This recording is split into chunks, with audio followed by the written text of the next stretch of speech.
వైఎస్ఆర్ జిల్లా ప్రొద్దుటూరులో ఉద్రిక్తత నెలకొంది. వైఎస్ఆర్సీపీ వార్డు మెంబర్లపై టీడీపీ ఎమ్మెల్యే వరదరాజులు రెడ్డి వర్గీయులు రాళ్లదాడి చేశారు.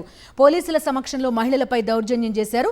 రక్త గాయాలయ్యేట్టు రాళ్లతో దాడికి తెగబడ్డారు వరద వర్గీయులు. రాళ్లదాడిలో వైఎస్ఆర్సీపీ వార్డు మెంబర్లు గాయపడ్డారు.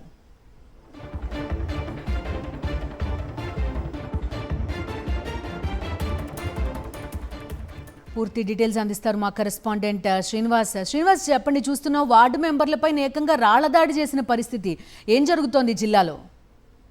చివరికి ఏదైతే పొద్దుటూరు మండలము గోపవరం పంచాయతీలో చిన్న ఉప సర్పంచ్ ఎన్నికకు కూడా తెలుగుదేశం పార్టీ ఒక అరాచకమైనటువంటి పాలనకు తెరదీసిందనేది అయితే స్పష్టంగా చెప్పొచ్చు. ఎందుకంటే ఈ 12 మంది మొత్తం కూడా వైఎస్ఆర్సీపీకి సంబంధించిన వాళ్ళు మొత్తం 20 మంది సభ్యులు ఉంటే దాంట్లో 14 మంది వైఎస్ఆర్సీపీకి ఉన్నారు. అంటే తెలుగుదేశం వైపు కొంతమంది వెళ్లిపోగా 14 మంది ఉంటే ఈ 14 మందిని కూడా అసలు ఎన్నిక జరిగేటటువంటి హాల్లోకి రానివ్వకుండా బయటనే వాళ్ళని అడ్డుకోవటము, వాళ్ళ మీద రాళ్ళు దాడులు చేసి భయభ్రాంతులకి గురి చేసినటువంటి పరిస్థితి స్పష్టంగా కనిపిస్తుంది. ఎందుకంటే వాళ్ళ కార్ల మీద రాళ్లతో దాడి చేయటం కానీ మహిళలను కూడా చూడకుండా మహిళా సభ్యుల మీద కూడా దాడులు చేసి ఎట్టి పరిస్థితుల్లో వాళ్ళని రానియకుండా చేసి కోరం లేదని చెప్పి ఎన్నికను వాయిదా వేయించాలనేటువంటి ఒకే ఒక ఉద్దేశంతో, ఎందుకంటే వాళ్ళకి ఎట్లాగూ వైఎస్ఆర్ కాంగ్రెస్ పార్టీకి ఉన్నటువంటి సభ్యులందరూ కూడా కొంతమంది ప్రలోభాలకు గురై పక్కకి వెళ్ళిపోయినప్పటికీ కూడా మొత్తం 14 మంది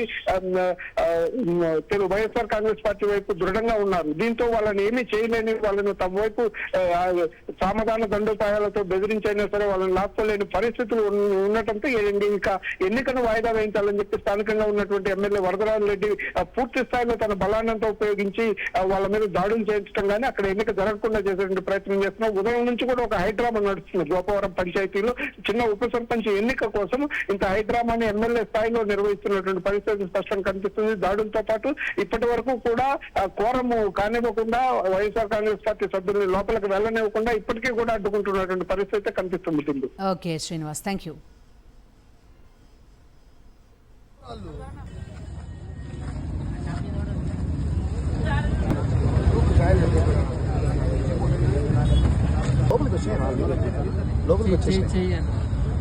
ఇద్దరు ఉన్నా ఇద్దరు వాళ్ళు